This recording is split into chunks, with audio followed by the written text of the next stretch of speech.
क्रॉन्स disease. क्रॉन्स disease एक ऐसी बीमारी जो आईबीडी जो होता है, इन्फ्लेमेटरी बाउल डिसीज जो होती है, उसका दूसरा स्वरूप जिसको बोला जाता है आईबीडी, इन्फ्लेमेटरी बाउल डिसीज। ये दो प्रकार की होती है, एक तो अल्सरेटिव कोलाइटिस और दूसरा आपका क्रॉन्स डिसीज। तो क्रॉन्स डिसीज जो है ये क्या होती है, इस क्रॉन्स डिसीज के होने के कारण क्या होते हैं, ये जब हो जाती है तो ये शरीर में क्या क्या लक्षण देती है, इसके कॉम्प्लिकेशंस क्या क्या होते हैं और इस क्रॉन्स डिसीज के टाइप क्या क्या हैं, इन टाइप्स को किस किस तरीके से मैनेज कर सकते हैं। वीडियो में हम अंत तक पूरी ये सारी बातें अच्छे तरीके से समझने का प्रयास करेंगे। वीडियो में अंत तक जरूर बने रहें। यदि आप चैनल पर पहली बार हैं, आप पहली बार वीडियो देख रहे हैं, तो प्लीज इस चैनल को सब्सक्राइब जरूर कर लीजिए ताकि आगे जो भी वीडियोस बनाए जाएं उनके नोटिफिकेशंस आप तक पहुंचें, ताकि स्वास्थ्य संबंधी जानकारियों से आप रूबरू होते रहें। हम देखेंगे क्रॉन्स डिसीज। तो क्रॉन्स डिसीज बेसिकली ये एक इंफ्लेमेटरी डिसीज है। कहां की? कोलोन की। कोलोन पर इंफ्लेमेटरी साइंस जब आते हैं तो दो तरीके से रिप्रेजेंट होते हैं, एक तो अल्सरेटिव कोलाइटिस और दूसरा क्रॉन्स। हम क्रॉन्स देखेंगे तो क्रॉन्स जो है ये एक ऑटो इम्यून कंडीशन है। ऑटो इम्यून कंडीशन है, इम्यूनिटी यहां आपकी पूरे तरीके से खराब हो जाती है और खराब इम्यूनिटी आपके अगेंस्ट ही काम करना चालू कर देती है। आपके ही शरीर के डिफेंस मैकेनिज्म जो आपके शरीर की रक्षा करने का काम करती, वही रक्षा तंत्र जो है वो आपके शरीर को खराब करने का काम करना चालू कर देता है। इसको बोला जाता है क्रॉन्स। अब ये क्रॉन्स जो है इसके कितने टाइप होते हैं? तो क्रॉन्स जो है सबसे पहले एक टाइप होगा जिसको बोला जाएगा इलियोकोलाइटिस। ये जो क्रॉन्स है ये इस अल्सरेटिव कोलाइटिस से किस तरीके से डिफरेंट है? क्रॉन्स जो है वो डाइजेस्टिव ट्रैक्ट के किसी भी हिस्से में starting from mouth till anus कहीं भी पाई जा सकती है। तो सबसे पहला टाइप जो क्रॉन्स का है वो है इलियोकोलाइटिस। ठीक है, जैसा कि नाम से ही बिल्कुल क्लियर है कि कहां कहां है, इलियम और कोलोन पर जब ये हो तब इसको बोला जाता है इलियोकोलाइटिस। दूसरा जो इसका नाम है, दूसरा जो टाइप है वो है कोलाइटिस, मतलब ये जब कोलोन पर ही अपने आप को रिप्रेजेंट करे। तीसरा जो टाइप है वो है इसका गैस्ट्रोडियोडिनल। गैस्ट्रोडियोडिनल का मतलब होता है आमाशय और डियोडिनम पर जब ये अपने आप को रिप्रेजेंट करे तब इसको बोला जाएगा गैस्ट्रोडियोडिनल। तो गैस्ट्रोडियोडिनल तीसरा टाइप हो गया, गैस्ट्रोडियोडिनल। अब चौथा जो इसका टाइप है वो होता है जेजुनाइटिस। जेजुनाइटिस का मतलब जो जेजुनम होता है उसमें जब ये होगी तब इसको बोला जाएगा जेजुनाइटिस। और एक होता है पेरिएनल। पेरिएनल मतलब एनस के चारों तरफ जब ये हो जाए तब इसको बोलते हैं पेरिएनल। तो इतने सारे टाइप्स जो हैं ये क्रॉन्स डिसीज के होते हैं। अब जब क्रॉन्स डिसीज हो गई है तो इसके सिम्टम्स क्या क्या होते हैं? तो हम सिम्टम्स में देखेंगे, जैसे इलियम में और कोलोन में इन्फ्लेमेशन हो गया, कोलोन में इन्फ्लेमेशन हो गया, आमाशय और डियोडिनम में इन्फ्लेमेशन हो गया, जेजुनम में भी इन्फ्लेमेशन हो गया। तो डियोडिनम, जेजुनम और इलियम ये स्मॉल इंटेस्टाइन के तीनों पार्ट्स हैं। तीनों पार्ट में ही अगर मान लो इन्फ्लेमेशन आ रहा है तो डेफिनेटली आंतों में सूजन हो गई पूरे में, और आंतों में जब पूरी छोटी आंत में सूजन हो गई, बड़ी आंत में सूजन आ गई, तो पेट में हमेशा भारीपन बना रहना एक सिम्टम आएगा इसका। तो सिम्टम्स के रूप में पेट में भारीपन पहला सिम्टम। दूसरा एब्डोमिनल क्रैम्प, जब पेट में भारीपन रहेगा तो पेट में क्रैम्प्स भी रहेंगे, पेट में हमेशा मरोड़ बनी रहेगी। अगर ऐसी स्थिति है तो इसको बोला जाएगा एब्डोमिनल क्रैम्प्स। इसके बाद भूख का कम हो जाना, loss of appetite. Loss of appetite भी रहेगा इसमें। अगर ये ज्यादा हो जाएगा तो फिर ब्लड आना चालू हो जाएगा मोशन के साथ।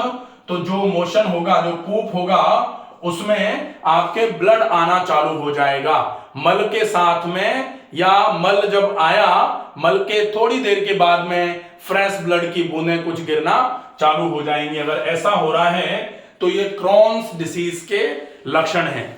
इसके अलावा आपके जोड़ों में सूजन और जोड़ों में दर्द भी क्रॉन्स डिसीज के केस में हो सकता है। आपके मुंह से लेकर के एनस तक ये चीजें पाई जाती हैं, इसलिए मुंह में छाले अगर हो रहे हैं तो भी वो क्रॉन्स डिसीज का टाइप हो सकता है, और अगर एनस में फिसर हो रहे हैं तो भी वो क्रॉन्स डिसीज का कैरेक्टर हो सकता है। फिसर, फिस्टुला, ये सारी चीजें जो हैं वो क्रॉन्स डिसीज के कैटेगरी में ही जाती हैं। अब इसके अलावा स्किन, जब ये आंत खराब होती है तो कहा जाता है आंत्र अशुद्धो, रक्त अशुद्धि, और रक्त अशुद्धो शरीर अशुद्धि। तो आंत जब खराब हुई तो खून खराब होगा, खून खराब होगा तो स्किन पर रैसेज आना चालू हो जाएंगे, स्किन पर टैग्स आना चालू हो जाएंगे, बेसिकली पेरिएनल टैग्स इसमें आना चालू हो जाते हैं। तो अगर ये स्थिति रहेगी तो डेफिनेटली धीरे धीरे धीरे धीरे धीरे धीरे करके आपका पाचन तंत्र आपको इतना कमजोर कर देगा कि लगातार वजन धीरे धीरे करके गिरना चालू होगा। क्रॉन्स के केस में 30-30, 40-40 किलो वजन लोगों का कम हो जाता है, बिल्कुल कमजोर हो जाते हैं लोग। और अगर इसका ट्रीटमेंट करना है तो फिर आपको अपने माउथ से लेकर के एनस तक के पूरे डाइजेस्टिव ट्रैक्ट को एक बार क्लीन करने की आवश्यकता होगी। और जब वो बिल्कुल क्लीन हो जाए उसके बाद फिर आपको ऐसा खाना खिलाना है, ऐसा खाना खाना है, ऐसा खाना पहुंचाना है डाइजेस्टिव ट्रैक्ट में जो आपके डाइजेस्टिव ट्रैक्ट को इरिटेट करने का काम नहीं करे। तब फिर जाके ये क्रॉन्स के सिम्टम्स जो हैं वो धीरे धीरे करके कमजोर होना चालू होते हैं। अब ये सिम्टम्स हो गए क्रॉन्स में। क्रॉन्स के कॉम्प्लिकेशंस क्या क्या हो सकते हैं? तो क्रॉन्स के कॉम्प्लिकेशंस में कभी कभी ऐसा होता है कि एब्सेस बन जाए। एब्सेस मतलब घाव हो जाए बड़ा। अगर यहां पर जैसे रेक्टल एब्सेस बन जाता है कभी कभी, तो रेक्टल एब्सेस बन गया, क्रॉन्स का केस हो सकता है। क्रॉन्स क्या है? बेसिकली ऑटो इम्यून डिसऑर्डर है, जहां पर आपकी इम्यूनिटी आपके प्रोटेक्शन की बजाय आपको ही नुकसान पहुंचाने का काम कर रही है। तो इस केस में सामान्य तौर पर लोग स्टेरॉइड का इंजेक्शन दे करके या इम्यूनिटी सप्रेस करके या इम्यूनो मॉड्यूलेटर्स दे करके इम्यूनिटी को मॉड्यूलेट करके इस समस्या को एक बार के लिए मैनेज तो कर देते हैं, लेकिन अगर आप इसको प्रॉपर तरीके से नेचुरली मैनेज नहीं करेंगे तो ये बार बार करके होती और बिगड़ती रहेगी। फिर ठीक हो गई, फिर बिगड़ गई, फिर ठीक हो गई, फिर बिगड़ गई। पूरा का पूरा डाइजेस्टिव ट्रैक्ट आपका बहुत वीक हो जाएगा, जिसकी वजह से आपके शरीर का पोषण बिल्कुल खत्म हो जाएगा। आपको एनीमिया हो सकता है, अनीमिया हो सकता है। अनीमिया का मतलब है कि आपके शरीर में खून की कमी आ जाती है। तो ऐसे कंडीशन को अगर ट्रीट करना है तो ट्रीटमेंट इसका बहुत इजी सा है। अगर आप अपने पूरे लाइफस्टाइल में डाइट, एक्सरसाइजेज और अपने सिंपल लाइफस्टाइल को करेक्ट कर देंगे तो निश्चित ही इस समस्या में आपको बहुत अच्छा लाभ मिलना चालू हो जाएगा। नहीं तो कभी कभी क्या होता है कि रेक्टल एब्सेस जो है वो रेक्टल कैंसर बन सकता है। तो बीमारी अगर ट्रीट नहीं की जाए, कहा जाता है शत्रु को और रोग को कभी भी कम नहीं आंका जाना चाहिए। अगर आप रोग और शत्रु को कम आंकते हैं तो वो कभी भी आपको नुकसान पहुंचा सकता है। कई लोग कहते हैं कि सर आप तो थोड़ा सा डरा देते हैं। डराना नहीं है, मकसद है आपको समस्या के कॉम्प्लिकेशन से अवगत कराना। अगर हम समझेंगे कि भाई हम ये स्थिति है, अगर हम फॉलो नहीं करेंगे, हम अगर ट्रीट नहीं करेंगे किसी बीमारी को, जैसे सामने खाई है और आपको अगर जाके जोर से चिल्ला के कहा जाए मत जाओ आगे खाई है, और आप कहें नहीं आप हमको डरा रहे हैं, तो इसको डराना नहीं कहते, इसको अवगत कराना कहते हैं। तो आप अवगत जरूर रहिए। आप पूरी की पूरी सिचुएशन को जब समझेंगे तब जाके कहीं प्रॉपर तरीके से ट्रीटमेंट हो पाएगा। कुछ 2-3 कमेंट थे कि सर आप जो बताते हैं उसमें क्या है, थोड़ा डर लग जाता है। तो कोशिश करिए, आप डरिए मत, आप पूरी जानकारी रखेंगे, जानकारी के हिसाब से अगर अच्छा फॉलोअप करेंगे तो निश्चित ही बहुत अच्छा आराम होना चालू हो जाता है। इसीलिए आपको पूरी चीजें बिल्कुल क्लियर करके बताई जा रही हैं कि अगर आपके साथ में कभी ऐसा आप फील कर रहे हैं तो आप उसको किस तरीके से ट्रीट कर सकते हैं।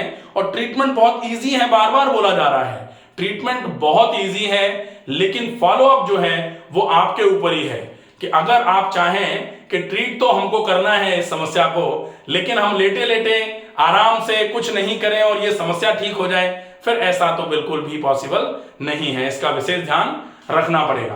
तो अगर आपने ये प्रॉब्लम, ये सिम्टम्स समझे हैं, अब आप देखें कि इसका ट्रीटमेंट करने के लिए आप डायग्नोस्टिक प्रोसीजर्स कौन से उपयोग में ले सकते हैं। तो आप ब्लड टेस्ट करा सकते हैं, आप चाहें तो स्टूल टेस्ट करा सकते हैं, आप ब्लड टेस्ट करा के ये देख सकते हैं कि क्या क्या प्रॉब्लम आ रही है। तो इसमें आप CRP देख सकते हैं, आप ब्लड टेस्ट अगर करा रहे हैं तो WBC देख सकते हैं कि इन्फ्लेमेटरी मार्कर कहीं, क्योंकि ये क्या है, इन्फ्लेमेटरी तो डिसीज है, तो इन्फ्लेमेटरी मार्कर जो होते हैं WBC कहीं बढ़े हुए तो नहीं आ रहे हैं, CRP कहीं ज्यादा बढ़ा हुआ तो नहीं आ रहा है, ये आप अपने ब्लड टेस्ट में देख सकते हैं। स्टूल कल्चर करा के आप देख सकते हैं कि स्टूल में कोई पैरासाइट तो नहीं आ रहा है, या फिर आप CT या MRI करा सकते हैं, या फिर एंडोस्कोपी या कोलोनोस्कोपी या बेरियम मील करा करके इस समस्या का समाधान कैसे कर सकते हो आप, इसके लिए टेस्ट आपने करा लिए।